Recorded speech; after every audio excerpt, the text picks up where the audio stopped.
மனுஷகுமாரன் வரும்போது, தேவகுமாரன் வரும்போது, ராஜாதி ராஜாவாய் கத்தாதி கத்தவாய் நியாயாதிபதியாய் வரும்போது அவருக்கு முன்னால் போய் நிற்பதற்கு நம்ம பாத்திரவான்களாக இருக்கணும். அதுக்கு என்ன செய்யணுமா? எப்பொழுதும் ஜெபம் பண்ணி விழித்திருங்கள்.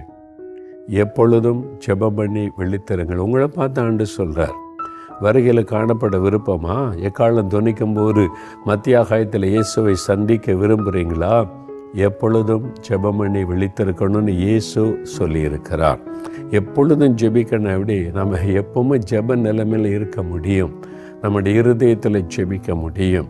நம்ம ஜெபிக்கிறதுக்கு அப்படி என்னதான் இருக்குது அப்படின்னு நினைக்கலாம். பாருங்க, எல்லாரும் ரட்சிக்கப்படவும் சத்தியத்தை அறிகிற அறிவை அடையவும் தேவன் சித்தம் உள்ளவர். அதான் அவருடைய சித்தம், அவருடைய விருப்பம். அப்போ எல்லாரும் ரட்சிக்கப்படுவாங்களா? படுவாங்க. எப்போ? நீங்கள் ஜெபம் பண்ணா.